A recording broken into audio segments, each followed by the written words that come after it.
welcome back. I'm Nat. And I'm Ashton. And we are the Nerds in Flannel. Hey guys, welcome back to a very special episode. We've been wanting to do this episode for a very long time. That we have. And we finally finalized stuff, and now we can finally do it. Yeah. Ashton, tell them what we're talking about today and, you know, all the other details that they need to know. Oh boy, it's a big one. It's a huge episode. Huge episode. Episodes, exactly. So just like Infinity War and Endgame, we are splitting this in half. Yes. Because we want to do these episodes right. We want to do them justice. So we are talking about our top 10 favorite movies of all time. As of 2022. As of 2022. And yeah, that's important. Yes. Because it's going to change probably within the next couple months. Yeah, I'm going to see Batman. It's like, this is the greatest movie of all time. Pretty much. But yeah, that's what we're on about today. Yes. So how it's going to go. This episode, we're going to talk about our 10th to 6th favorite movies of all time. Yes. And then next episode, another episode, part 2, that'll be 5 to 1. And now, yeah, so we'll go back and forth. We'll explain why. And then if we have any feedback, we'll do that. And, you know, it'll be fun. Two-parter. We wanted to do it this way because we could probably talk, like, for a good 3 hours about these movies in general. And we wanted to just, like, do it properly. Yep. Do it properly. And, yeah. And should we just hop into it? I think so. But first, let's start off with the honorable mention. Ashton, do you have an honorable mention? Yes. So my honorable mention for this first list, Toy Story, the original Toy Story. Yes, very good. So this was one of the first 3D animated blockbusters. That it is.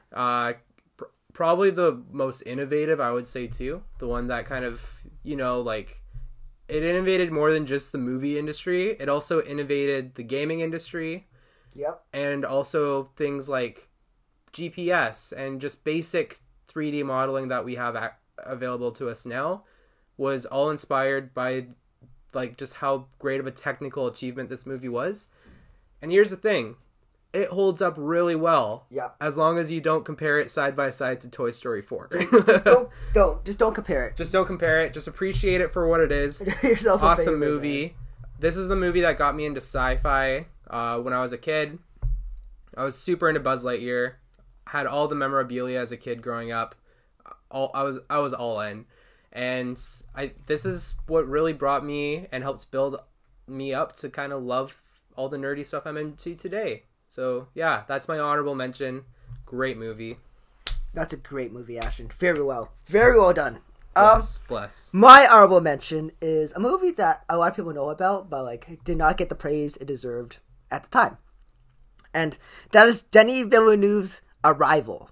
Oh, Now, interesting. Arrival is a very interesting movie because, you know, it came out of nowhere, really. Under the radar, hit the theaters, and as, like, you know, with the, like, a month, it started getting more buzz, but eventually left theaters because it didn't make much money. Now, Arrival is a story told kind of in reverse. So what you're watching is technically it is the future and the past. It's very hard to explain. It is very good. It has Amy Adams, who got snubbed for an Oscar, Jeremy Renner, Forrest Whitaker. It's got a really good cast. It really makes you think about time. We talked about time a little bit on this podcast, but I think it's just very important. And yeah, that is my honorable mention. There you go. Ashton, do you want me to go first in the top 10, or do you want to go first? Go for it, man. Go for it. All right, but first, I'm really finished. Oh gosh! Oh, shoot! Oh, almost broke the keyboard. Okay, we're gonna open up our cans of. Oh yeah, blackberry ginger ale once again. Same thing we had last time. Take a sip. All right, guys. Number 10 for me of all time is the most recent movie to come out on this list. Oh boy! And that is Licorice Pizza. Hey, we had a whole episode about this on our podcast, and oh man, I fell in love with it immediately. I think the reason why I love this movie is just the nostalgia factor. I know nostalgia bias is a real thing. Yep. But, like, you know, it hit, like, I was I wasn't born in the 70s, but that movie brought me back to like a simpler time. And I think Paul Thomas Anderson did an amazing job on this movie. And, you know, the acting, superb. I'm surprised no one got nominated for anything. Yeah. Especially, was it Elena? Oh, I forgot her last name. Yeah, I don't know her last name either. But who played Elena in the movie? Yeah, she stole the show for me. And it's a shame that they didn't get nominated. Got 3 Oscar noms, but that is it. And that is a crime because she got more. One of my favorite looking movies in the last decade. Agreed. Well, except number 2, but that's another episode. Yeah, I just think this movie is very good for what it is. It's a very small movie. Yeah. It's good just going into it without knowing any context because, you know, it's just a very well told story that like you think it's one thing, you think it's telling one thing, but it's telling the exact opposite. And I love movies like that, and I think everything just works really well together. And it got a lot of buzz at like film festivals and stuff, but nothing really during award season. But I hope it wins an Oscar for screenplay, director, and I can't remember, sound design. I don't know. But this movie hit me in the feels, man. Like, there's a reason why it's top 10 of all time, and I watched it like less than 2 weeks ago. Yeah. I want to go again. I want to buy it on DVD. I want to buy the poster to put it on my wall. The poster looks so dope. Poster looks great. So that is number 10, Licorice Pizza, directed by Paul Thomas Anderson. Dude, that is such a good choice. Thank you, Ashton. I know. I came up with myself. Oh, yes, 100%. Yeah, again, we did a whole episode on that, so if you're confused about what it is or you're curious, check it out. I just really wish it got a cinematography Oscar. Yeah. Like, that would have been the best. Cool. All right. My number 10. Not just peaked. My number 10. Gosh! I should have peeked on the list! Oh, no! No! All right, now here comes the judgment. All right. No, there's no judgment. Oh, shoot. Oh, no, now you're considering. No. I think we have some conflict. Oh, shoot. Oh, gosh. Okay, number 10. Okay, conflict is good. Yeah, conflict. My number 10 is going to be Deadpool. So, there's a couple reasons for this. Oh, yeah. There's a couple reasons for this. I just enjoy Deadpool. He's probably like my favorite superhero, or anti-hero, I should say. He's my favorite anti-hero. And I think Ryan Reynolds is like the perfect choice to play him. I also just love like these movie sob stories, like sob redemption stories, where an actor kind of gets snubbed the first time by the studio and gets to come back and kind of have that bigger creative vision. And that's what happened with Ryan Reynolds in this case. In Wolverine Origins, he played Deadpool, and they just completely messed up the character, did not know how to handle him in that movie. And yeah, he just played it really great. It's kind of crazy that movie came out like 6 years ago as we're recording this. 6 years, man. I feel old. Same. I remember when there was so much hype around it, but people were still like scared, had reservations, which was fine because some of the X-Men movies up to that point weren't quite as good. But wow, that movie came in and just knocked it out of the park. I definitely prefer the first one over the second one. And I think if it's one of those movies where you have to go into it with discretion. So if you're not really into rated R superheroes, do not watch it. Don't watch this one. But if you are, and you're into like more comedic superheroes as well, this is the one for you. Probably like my favorite rated R superhero thing out there right now. What about Peacemaker? Peacemaker's tough. Peacemaker's really good. I convinced Ash, and we're gonna do an episode on that. Yeah. But it will be an exclusive episode. Yeah, it will. Because of what we're talking about. A lot of sensitive content there. Yeah, there is. Yeah. But yeah, again, there's Deadpool for you. That is my number 10, and all the haters can suck it. No, dude, that's a good movie. Like, I remember watching that for the first time and being like, am I allowed to be watching this? And then my parents are like, yeah, it's fine. It's just a Marvel movie. Yeah, just a superhero movie. Yeah, there you go. Man. That's a good pick. That's a good number 10 pick. Did I just realize I'm gonna spoil my list a little bit, but I don't have any superhero movies. Okay. 0. I didn't even honorable mention one. Wow. But for number 9, a lot of people have seen this movie. I think it is the magnum opus of Pixar animation. Oh boy. And that movie is Ratatouille. Hey, that's a good one. Dude, okay, so context. I watched this movie in theaters when I was a kid, and dude, I was blown away. I love like talking animals. Yeah. So this really like, dude, it was amazing. The animation, the score, the voice acting is very good. Patton Oswalt, and that's all I got. But no, like I watched this movie a lot. I think the reason why I love it so much is just because it's fun. It's a good heartfelt movie. Anyone can cook. That's why I was debating whether to go to culinary school at one point in my life. Oh boy! Also because I was watching House Kitchen and Chef by Jon Favreau, but that's neither here nor there. Good shows. Yes, great movies. Chef, don't watch it with your parents. Anyways, Ratatouille, I think is like I said before. I think it's the best Pixar movie ever made. Ashton would disagree because he said Toy Story. Yeah. But I think the way it tells a story with a rat that can cook, like who thinks of this crap? Like honestly, it is the best thing. My favorite animated movie as of right now. Shout out to Lilo and Stitch, I grew up with Lilo and Stitch, but I just think Ratatouille edged it out a little bit. Yeah, that's Ratatouille, and that's my number 9 pick. Okay. Well, wow, we're going pretty quick here, Ashton. Yeah. Wow. Maybe we should slow down here. We might need to. Yes, I think that's actually a really honorable pick. Ratatouille was a great movie. And anyone who was a hater back then, screw you. I hope you like it now. I hope something changed in your life. Yeah, okay.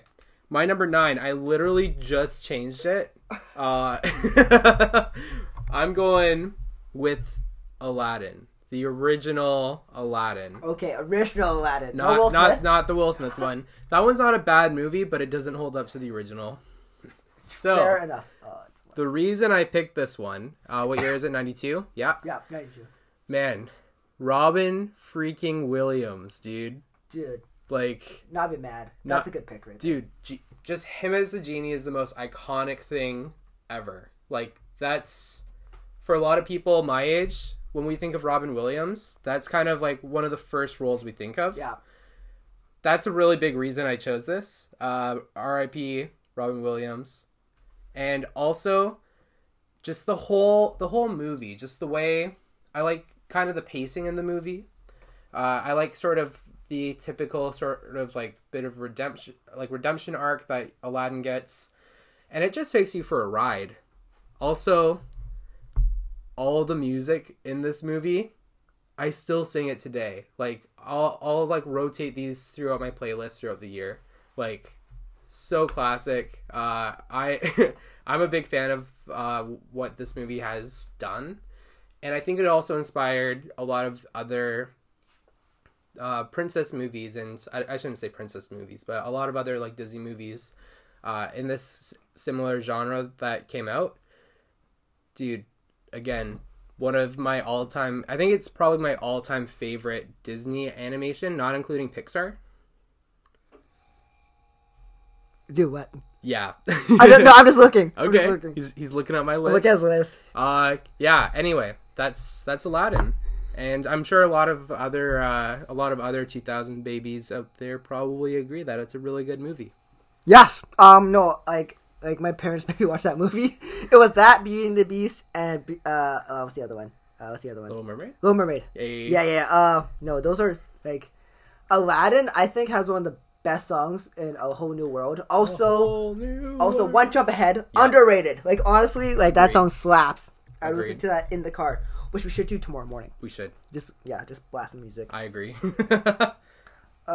Ashton, do you have another honorable mention? I feel like going a little fast, but do you have a movie on the top of your head that's like, I wish I put that on the list, but I didn't. A movie that pops into my head while we were doing this. Yeah. This movie, like it's not making my top 10, but again, I think it's another really iconic movie for us 2000s babies out there. Yeah, baby. Mrs. Doubtfire. Robin Williams. That's the other role we really think of him in. Yeah. Dude, I don't think this movie could be made today. No, yeah, I really can't. Not at all. But No. it's so good. I don't know what else to say. It's so good. Robin Williams just nailed it. Like by the end of the movie, when he's in character as Mrs. Doubtfire, like when his character is in character as Mrs. Doubtfire, Yeah. you really believe that he's acting like an old granny. Like it's This is true. It's just so good. I also, again, pacing in that movie's great. I think some of the cinematography in that movie too is underrated. Just some of the ways that they shoot the shots with him as his, I forget the character's name, but him as his like character, and then also Mrs. Doubtfire. There's some differences within those shots that make it kind of stand out a little bit more. And just the overall story, I think, was really well done. Gotta say, just such an interesting concept. Yes. Yeah. People think of it's either Aladdin, Mrs. Doubtfire, and for some people it's Good Morning Vietnam. Yeah, true. Or Mr. Patches, Mr. Patches, Mr. Patches, Or Flubber as well. Flubber. Yeah. Under a Disney movie. Yeah, true. Forgot about that. Yeah, I have honorable mention as well. I talked about it like seconds ago, but it's Beauty and the Beast, the original. Yeah. Yeah, no, like my parents loved that movie, so like I watched it a lot as a kid, and you know, watching it again now, I still like I love that movie. It's so good. Animation's good, but my favorite part obviously is the music. Yep. Be our guest. Be my guest. Be our guest. Yes. Be our guest. Something French. You know, that movie, probably like as like Disney Renaissance, I think that's my favorite movie. Dude, A Whole New World. A Whole New World. Oh man, I'm so stuck in Aladdin. Beauty and the Beast. I can play that like almost every instrument that I own. I would play it for you right now, but I don't want to.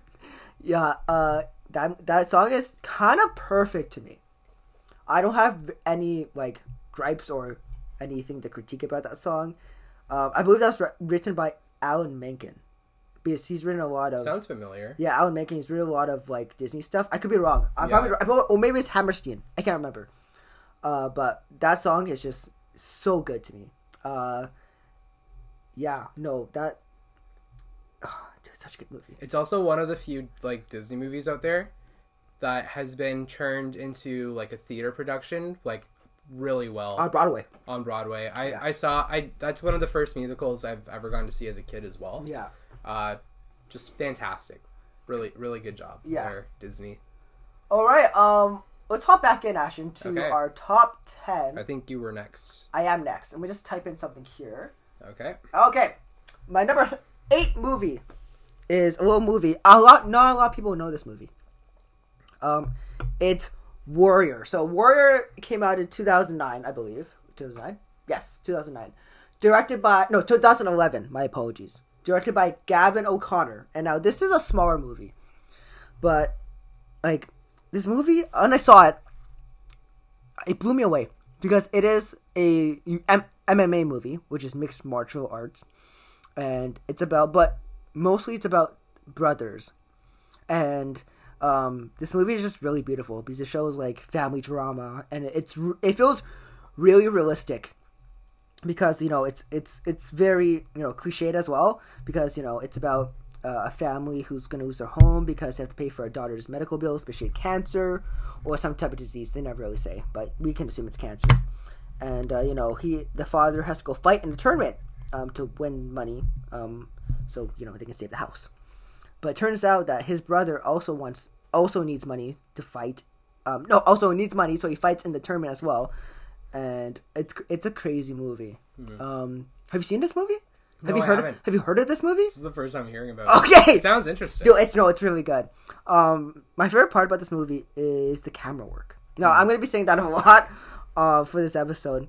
But during the fight scenes in the octagon, they have the camera behind the bars, so that it feels like you're actually like in the crowd watching. They don't have very many close shots of like the action, but like the way that it's shot and the way that like it's a true underdog story, and it really is like Rocky-esque. Yeah. Now, yeah, the director Gavin O'Connor, he obviously took inspiration from Rocky and other like fighting movies like Raging Bull and stuff. Great cast: Tom Hardy, Joel Edgerton, Nick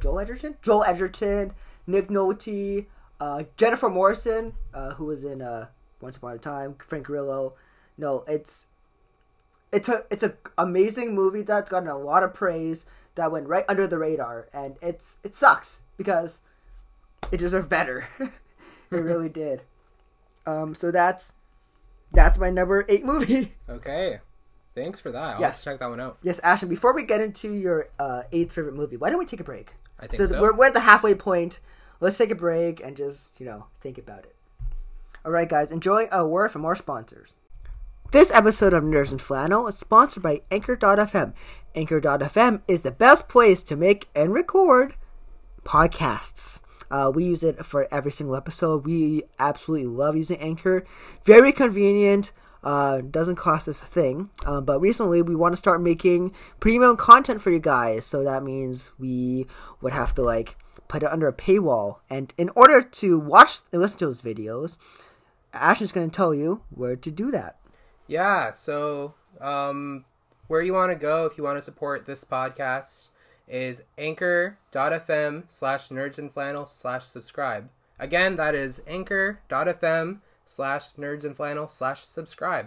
Huge shout out to anchor.fm for sponsoring this podcast and for being an awesome platform for whatever your podcast needs are. Yes, thank you, Anchor.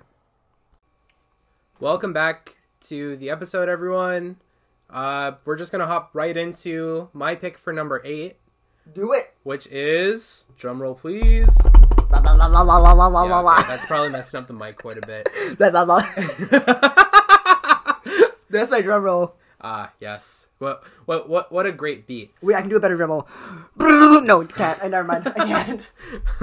Continue, Ashton. On that positive note, my number 8 is a little movie, and when I say little, I'm not actually being sarcastic. I mean, it's little. It's little, but it's loved by a lot of people. No one watched it. No one watched it, but it's good.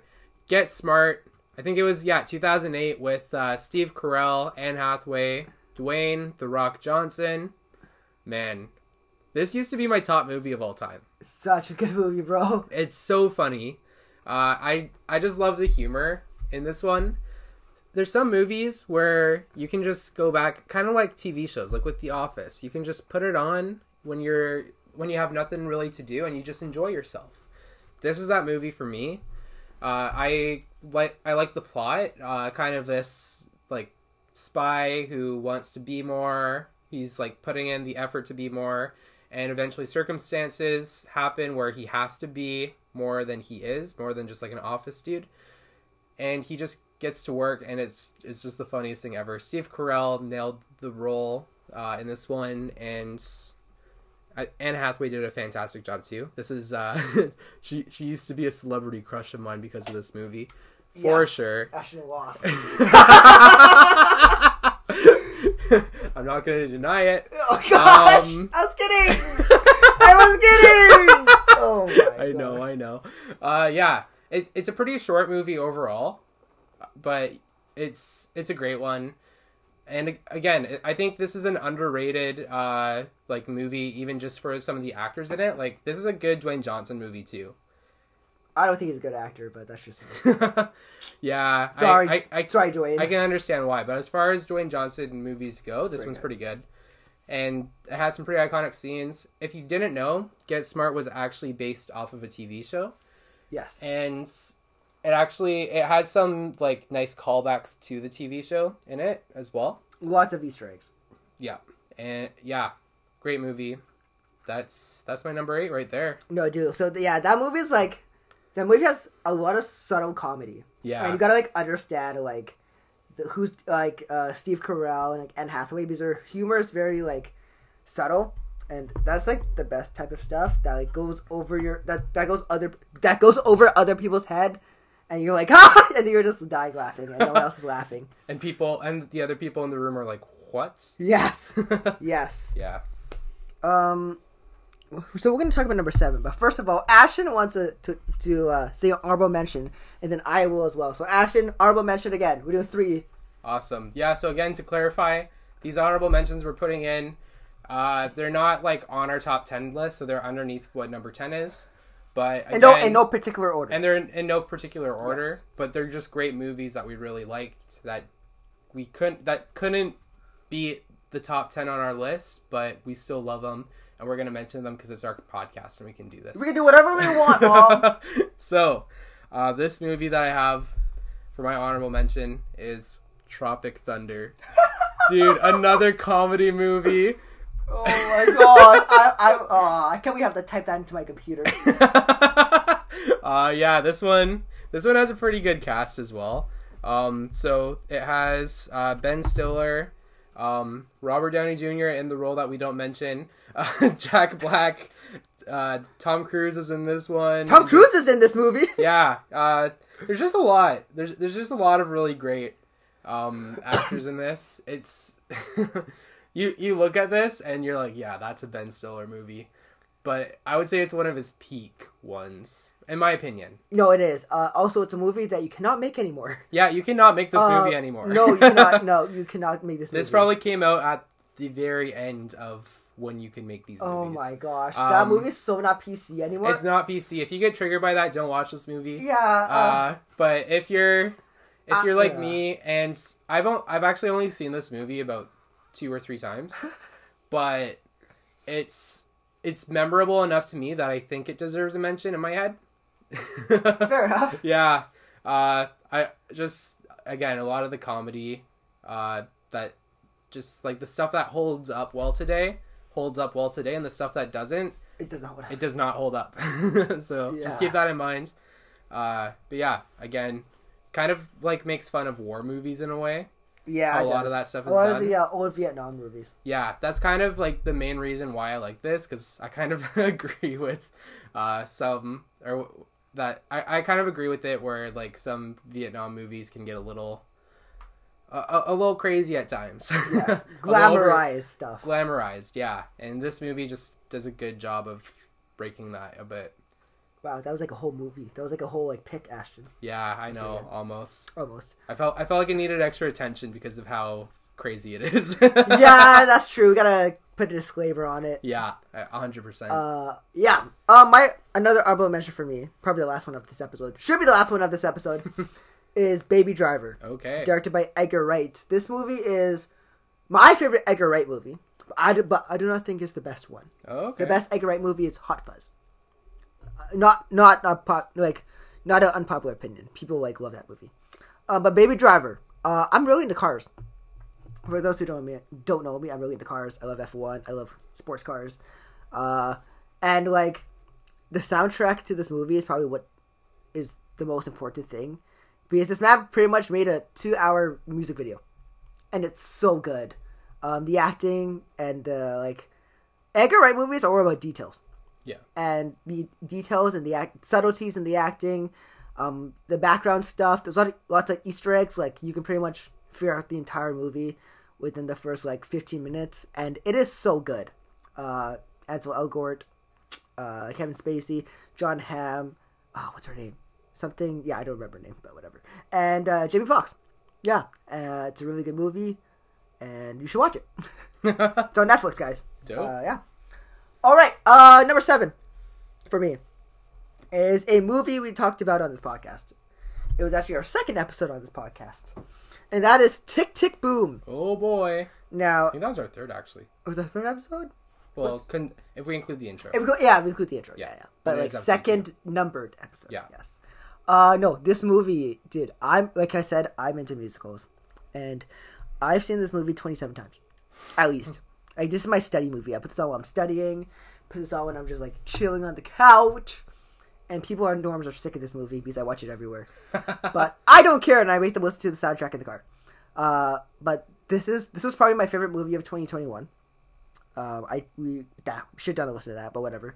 But Andrew Garfield's great. But most importantly, we talked about, it's about time and figuring out what you want to do and where your life is going to be, but living every day to its fullest, because you could die the next day. And yeah, very powerful movie.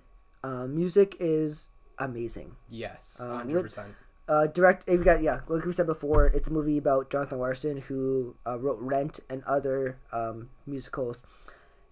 And it's almost the perfect musical theater movie because of the story it tells and the music and the acting. Like I said, Andrew Garfield, Joshua Henry, Vanessa Hudgens, Robin De Jesus, Alexandria Shipp, and I don't think I need to say much more because we talked about it in our episode. But like I said, this movie hit my list because I can't stop listening, and you're addicted to something when you can't stop listening. So that is my number 7 pick, Tick Tick Boom, directed by Lin-Manuel Miranda. It is a very good movie.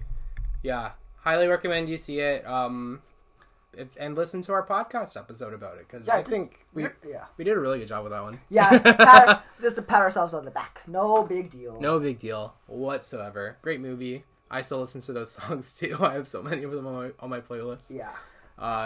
Very addictive. Cool. My number 7. Let's hear it, big boy. This is going to be my second and last superhero movie. Logan. Okay. So, this movie... Solid pick. Yeah. I think it actually says something. Like, I almost put an MCU movie on here. I think it says something, though, that, like, 2 Fox Marvel movies are in my top 10. Anyway, this movie was the perfect send-off for Hugh Jackman as Wolverine.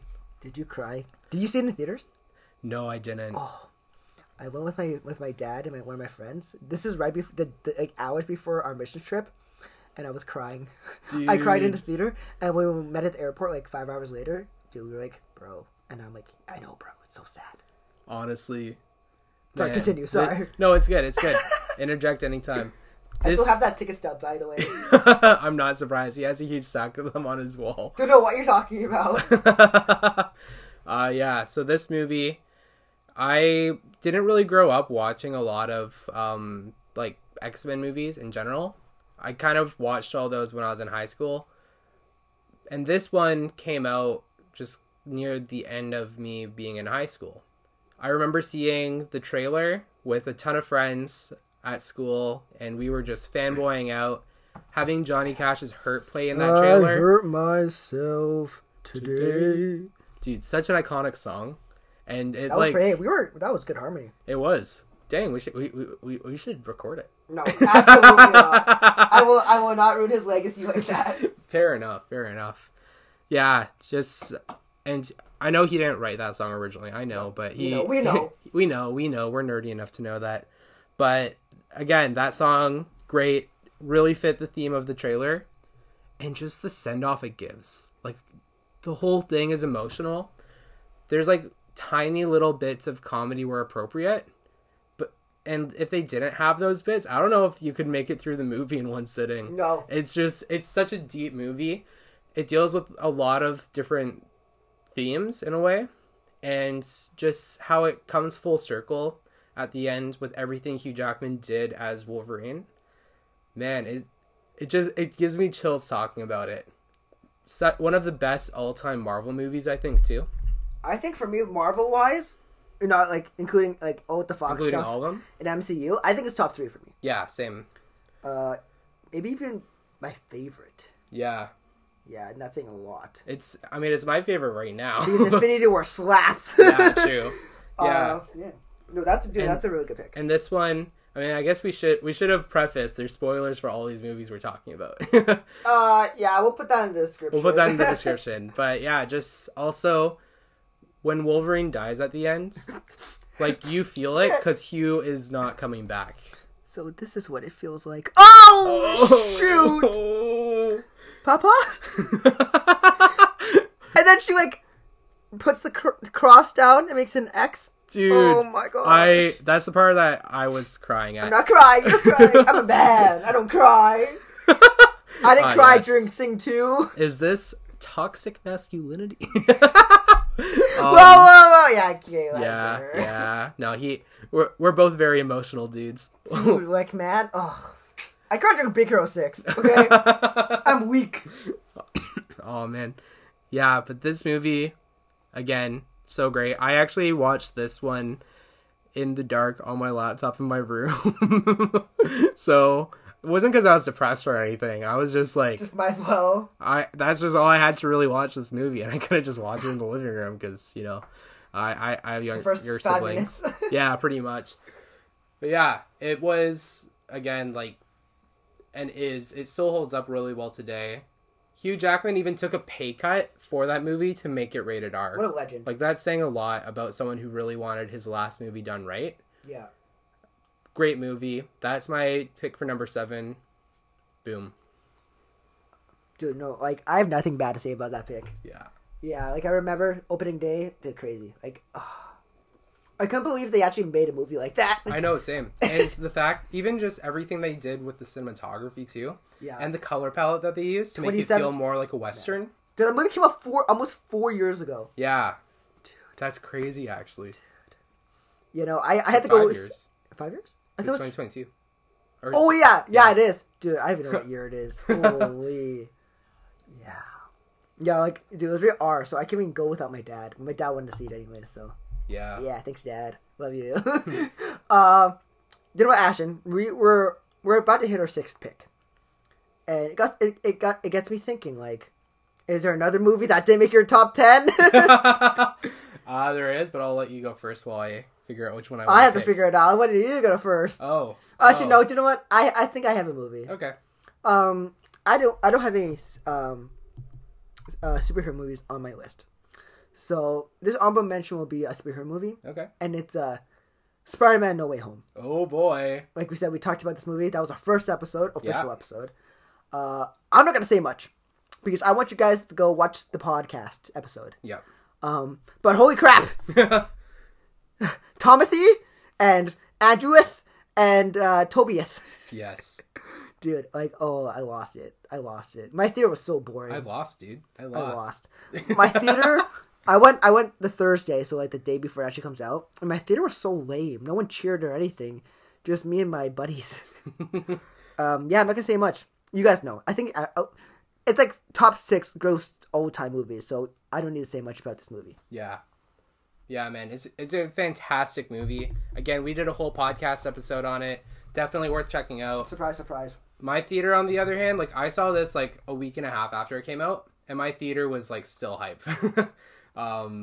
Yeah, fantastic movie. Definitely recommend seeing it. Even if like you've only seen, say, like the Maguire Spider-Man movies or Andrew Garfield Spider-Man movies, this is still definitely 100% worth seeing. Yeah, just gonna put that out there. Ashton, Boom. your honorable mention before we get to number 6. Okay, my honorable mention is not going to be a superhero movie. It is going to be another movie that, for good reason, is incredibly popular, still topping box office records. It is compared to a lot of these movies that are coming out that threaten it, but for the most part, it's been fairly undefeated by some top contenders in recent years. Titanic. James Cameron nailed this. I was homeschooled, so growing up, I just remember reading a ton of books on the Titanic and getting into sort of a lot of just what happened historically. I mean, I was only homeschooled for like a little bit technically, but that's kind of what I did. I remember going to the library and they had this big like scale, not a complete scale, but like a smaller scale model of the Titanic there, and that thing, it just impressed me. So when eventually I was old enough to watch the movie, I gotta admit, I was a little upset that the movie didn't actually show much of the historical stuff, but it did a really great job with incorporating that into the overall love story narrative. It's a very long movie as well, and I think most people have seen this one. If you haven't, then, and you claim to be a movie buff, you have to check this one out. Oh my gosh, I'm in pain! While I was talking, Nat hit his wrist against the desk. Oh, my wrist is broken! And I was trying to do everything possible not to laugh. Oh, it's broken! Oh, I hit right on the funny bone of my wrist. Okay, sorry, Ashley, go. Yeah, no continue. worries. Oh, my wrist. Do you have anything to add about Titanic? 2 words. Celine Dion. iconic song. It's so good. Yes. And every time I get on a ferry, doesn't matter how old I have been in the past or how old I am. If I'm with friends, we are going to do the pose. So, seashell this summer? I think so. I think so. Might have to. Also, dude, Rose is a jerk. He could totally fit on that wardrobe. Yeah, I know. That still annoys me to this day. Yeah. Dude, that's a good album mention. Also, great cinematography in that one, too. Really great practical effects. That's actually super underrated. It's James Cameron. It's pretty good. James Cameron did a great job with this one. Yeah. That's kind of, I think, why he's one of Hollywood's biggest names. Still. James? Hats off, bro. Hats off. Come on the podcast. James Cameron! Yeah, of course. This comes on our podcast. Yeah, Casually. that'd be great. He's one of our listeners in India. Yes. I still want to know who's listening to India. If you're Shout listening, out to you guys. Dude, if you're listening in India, email us at nerdsandflannelpodcast@gmail.com. Please, we want to know. Yeah. Dude, that's so cool. That's really cool. Number 6. I want to take my time on this pick. Okay. Because it is a very near and dear pick to myself here. So I got Facebook. And I got Facebook when I was 9. Oh, wow. A few years after it came out. And changed my life for the better and worse, because I started I spent all my time on Facebook, DMing people. Back then there was no Messenger, so all you could use was the browser and then the little tab on the side. But man, that makes me feel old. That makes me sound old. And I love movies that have snappy dialogue. Yeah. And I love movies that I love biopics. Biopics are my favorite type of movie. And if you didn't pick up already, my number 6 pick is The Social Network. Oh boy. So if you don't know, this movie's about the inception of Inception. Christopher Nolan, good one. Nat Self 5. This is about the inception of Facebook and the legal battle and how it all started. And this movie was very interesting to me because I knew nothing about the background of Facebook and how it came to be. And, Aaron Sorkin wrote the script for this movie. And if you don't know who Aaron Sorkin is, he's probably one of the best writers in Hollywood. And then David Fincher, who directed Seven and a couple other movies. I can't remember off the top of my head. They worked so well together to make one of the best films of the 21st century. That's why I said it. And, it got people into wondering, am I using Facebook right? Should I be using Facebook? I still use Facebook, by the way. Friend me on Facebook. And, so the reason why I love this movie so much is because it's obviously it's biopic, I said that right. But the acting by Mark Zuckerberg, Andrew Garfield, Justin Timberlake, Armie Hammer, playing 2 people, technically. Dakota Johnson's in this for a small cameo. And, dude, this movie's so good. There's moments in this movie that, that will stick with me forever. If, spoiler alert, Andrew Garfield's character goes into, the Facebook office. This is towards the end of the movie. He finds out he's getting cut out of the company, but he spent most of the money to make Facebook happen. And he smashes laptops, and it's just a really good movie. I watch this. I have this on Blu-ray. I have this on DVD. I have it on digital. I have it everywhere. I can watch it whenever I want. Ashton, have you seen this movie? No, I haven't actually. Dude, what is with? Have you seen Ratatouille? I'm kidding. No, I'm totally kidding. This man hasn't seen any of my movies. What if I said no? I've seen it, obviously. I've seen all of this man's movies, and he's like, man, have you seen Baby Driver? You have not seen Baby Driver? I have not seen Baby Driver. Dude, I'll lend you the Blu-ray.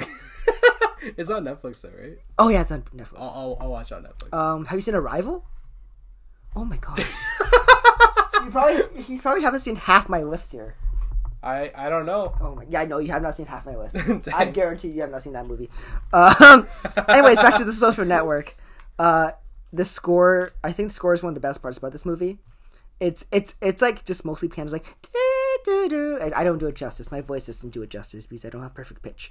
But sorry, I've been rambling about this movie. I just going everywhere. But no, this movie is in my top 10 for a reason.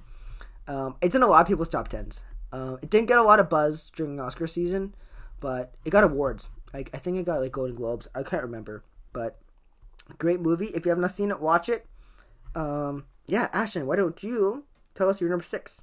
Okay, well, you mentioned something about pitch earlier. Speaking of pitch, Oh, not no. kidding. No. Sorry, don't click off. Yeah, please don't. Please don't. Okay. Wait, I know what your number 6 is. Oh my god. Yeah. So my number 6. You know what, Ashton? Frick you, man. Actually, no, that's kind of a spoiler. It's a bit of a spoiler, Oh, but dude, I'm we so won't sad, draw man. on the spoiler that much. Don't talk about it too much. Yeah. I'm just gonna say my number 6 pick. I almost said number 1. You always said number 1. Like, oh, yeah. My man. number 6 pick is La La Land.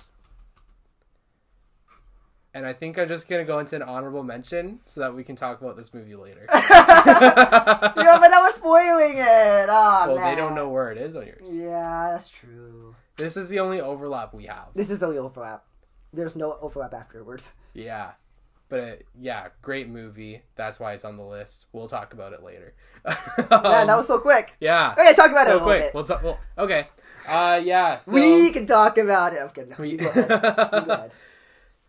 I love this movie because it's not a happy movie. It's stylized as a happy movie. You have that like scene, like the musical number scene on the bridge, and everything's happy, like happy LA, all this stuff.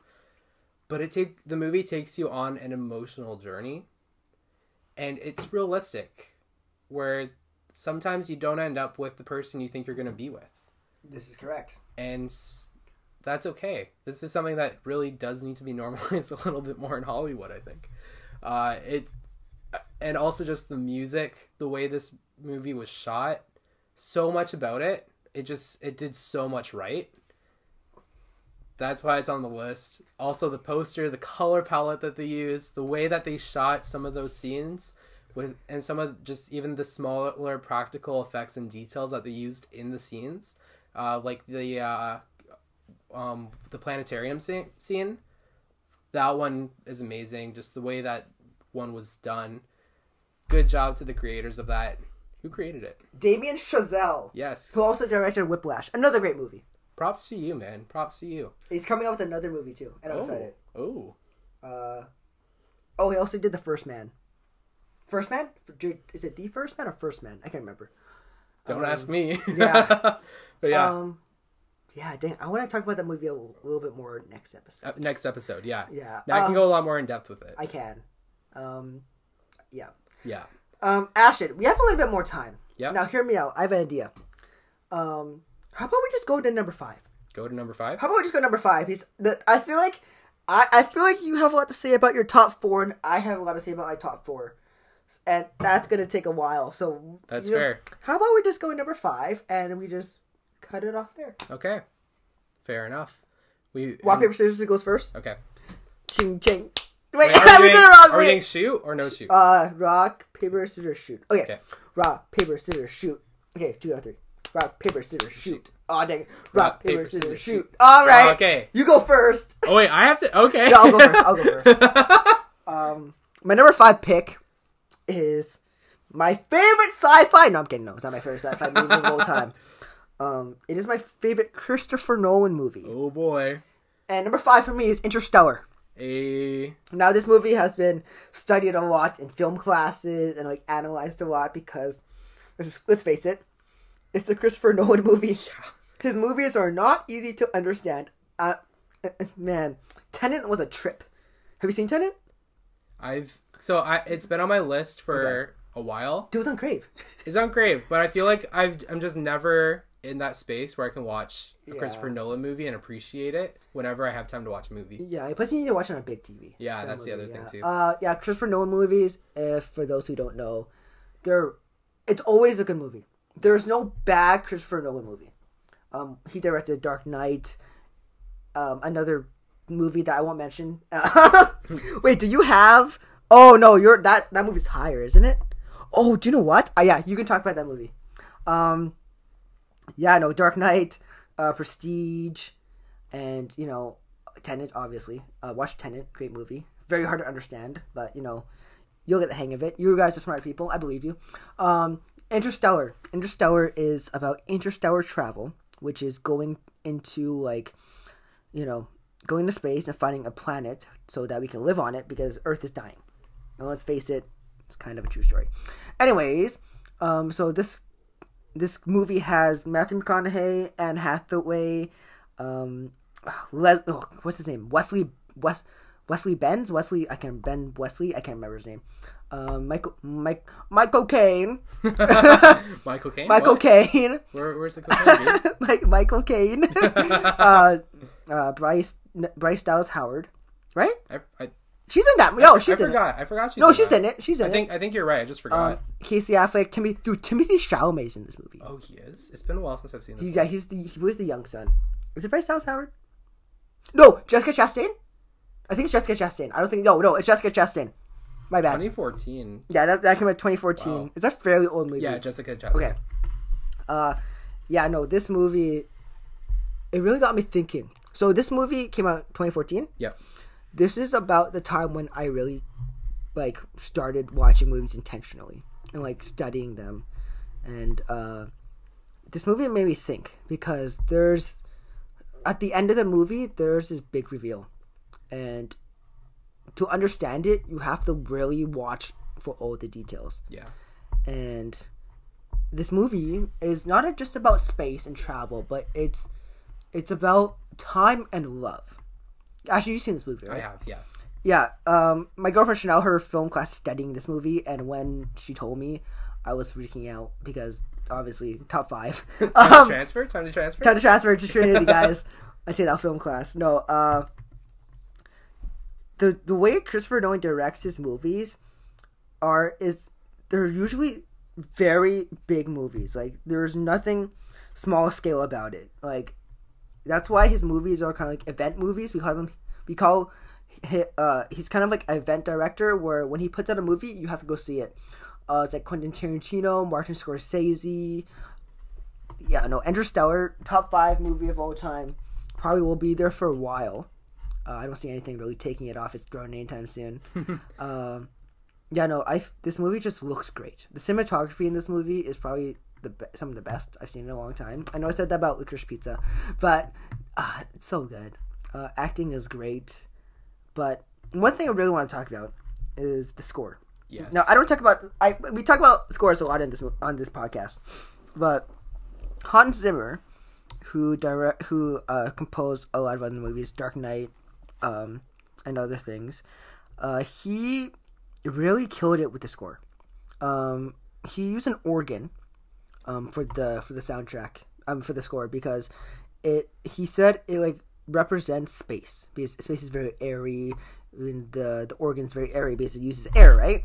And I think that was just a great detail. And a lot of people know the score, like know the song that I'm talking about. It's called I think In Time or something like that. And it's used on TikTok now. I'm like, why is it used on TikTok? Interstellar, top 5 favorite movie of all time. Kind of want to watch it now, but I do too, kind of. Yeah, it's a really long movie. It's like 3 hours long. It's really long, yeah. Christopher Nolan movies are usually 3 hours long. Yeah. Yeah, Interstellar, number 5, baby. Cool. Ashton, number 5. So my number 5 is also a Christopher Nolan movie. It sure is. It sure as heck is. So if you're wondering why Nat didn't name off another iconic Christopher Nolan movie, it's because he was allowing me to talk about this. Inception, dude. Freaking shin.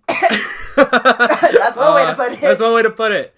Bro, I don't know, like, I know a lot of people who watch this movie. I don't know anyone who hates it. I know people that are confused by it, which is understandable.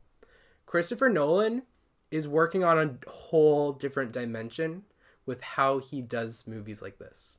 And again, just like what you were saying for Interstellar, this man will do anything to just tell a story in a super unique, creative way, in a way that will get studied by film classes and by people that are learning, because he's one of the pros. He's one of the best.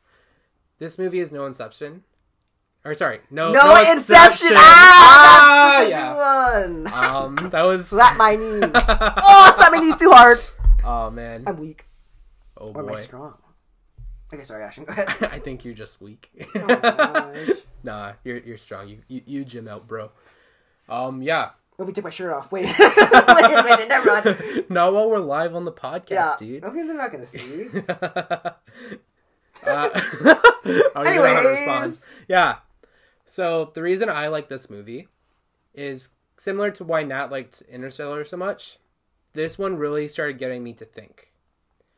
I think I saw this one when I was about 15 years old. And it left me wondering, like, can a movie actually get away with doing something that's going to leave me thinking about it for days on end? And obviously by me wondering that, it did. And to this day, I still think about it, like, all the time. The score in this movie was exceptional. Oh my god! Oh, there we Got go. him again. There we go. Got him. And just the way it was filmed, even to someone who doesn't notice that stuff, you'll notice it in this movie.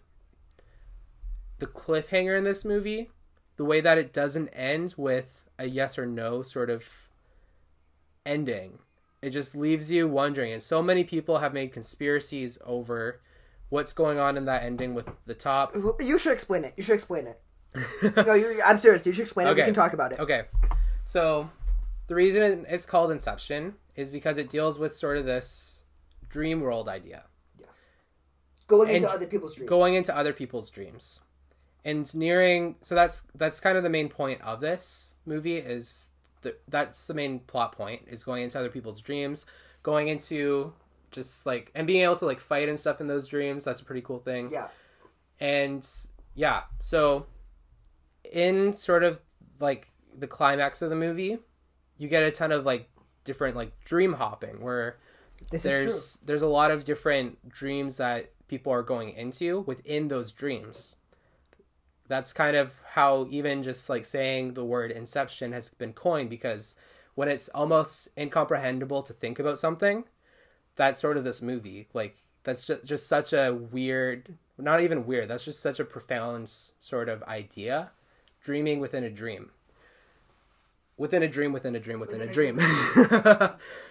So at the end of the movie, we're kind of left with this cliffhanger of whether or not the main character, like whether or not they're kind of getting away with what's going on in that movie. And there's this scene where where Leonardo DiCaprio's character, he's kind of reunited with his kids and his family. And the thing about this scene, though, is the way you test to see if you're in a dream is you have to bring in sort of like this fidget thing. So Leonardo DiCaprio's character uses like a top, and he spins the top on a table. And if the top falls, that means he's in like the real world. If it keeps spinning, he's still in a dream. So the way this movie closes off is right before the beat of when you would find out if the top is like going to stop spinning or if it's going to keep going. It ends. It ends. Like the movie cuts. And Perfect ending. It's a perfect ending because you're left wondering, and it really keeps you thinking. And I think that's really one of the best things a movie can do, is keep you thinking and wondering about it. Yeah. If I can say something really quickly, Christopher Nolan does not hand information to his audience on a silver platter. Exactly. He wants you to think, and I think that's a really good quality to have in a director. Yeah. And that's why his movies stand the test of time, because they make you think. And like I said, like we said, it's a film study class. Like every film he makes, you can study in a class and really just analyze everything. Yeah, 100%. So this movie came out in 2010 before Interstellar did. Yeah. That's crazy. It's 12 years old. It's 12 years old. Dude. I mean, just about, I guess. I'm so old. We're 21, but we're old. For real. This is just, it's an incredible movie.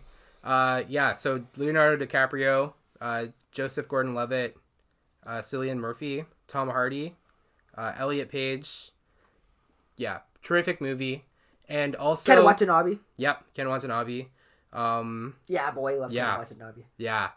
And yeah, again, like, if I can also just say, like, the practical effects in this movie too. the way that they shot, there's a scene in the movie where like there's sort of this rotating hallway thing going on. If you've seen Doctor Strange, where like the whole dimensional thing's happening and characters aren't really running on a flat surface, it's similar to that. That's the only way I can think of describing it, where there's sort of this twisting hallway and you have characters doing this fight scene through it, so they're just kind of bouncing all around this. They actually built a hallway that was rotating, and they had all of that scene choreographed perfectly. Just an incredible scene. Peak, I would say almost, or just about peak, like practical effects sort of creation. That wasn't proper grammar, but you get what I'm saying. Yeah. So again, and also the soundtrack. Oh my gosh, I listen to the main theme. Also Hans Zimmer. Also Hans Zimmer, yeah. Whenever I need to get pumped up for like an exam or something. Which we usually do. I still listen to this. I've been doing that since high school. Blah. Blah. Oh, wait. I have it. Wait. It also originated this sound. Wait, one more time. I'm sorry, headphone users, but we're going to do it one more time. Yeah. That's why we're going to like pop the mic, but whatever. Oh, man. Yeah. Just terrific movie. I think it's real life. You do, I think that top fell. Okay. I think so. It started to wobble at the end. Yeah. That's the other thing too. Is like there is like a little bit of wobbling, so a lot of people think, oh, it's going to fall. But just because the top wobbles doesn't necessarily mean it's about to fall. If you've ever spun a top. But I think I agree with Nat. I think it was real life. I hope it's real life. He deserved a good life, a good ending there to that movie, and yeah, terrific. Okay, we should wrap it up soon here, Ashton. We're over an hour long. Wow. Officially the longest episode of Nerds in Flannel. Oh, let's go. Can't believe it. Yeah, guys, until next time, we're gonna just like wrap it up here. We will have part 2 out in less than a week. Yeah. Well, we'll probably record it in a few days. Let's be real. We record almost like 4 episodes a week. Pretty much. Because we just really enjoy doing this. Even like if no one listens to this podcast, it's just a lot of fun to do. Yeah. I really enjoy doing like the thumbnails and stuff, and it's just great. Thank you for everyone who's actually listening, and we'll have part 2 up soon. Yeah. Also, our Fan Expo experience. We're going to Fan Expo tomorrow. If you don't know what that is, as we said before, it's like Vancouver Comic Con. Yeah. It's gonna be a lot of fun. Probably gonna spend a bunch of money that we don't have, but Facts. That is okay. Dad, if you're listening, don't. We're nerds for a reason. Yeah. Yeah, guys. Until next time, I'm Nat, and I'm Ashton, and we are the Nerds in Flannel. See you guys later.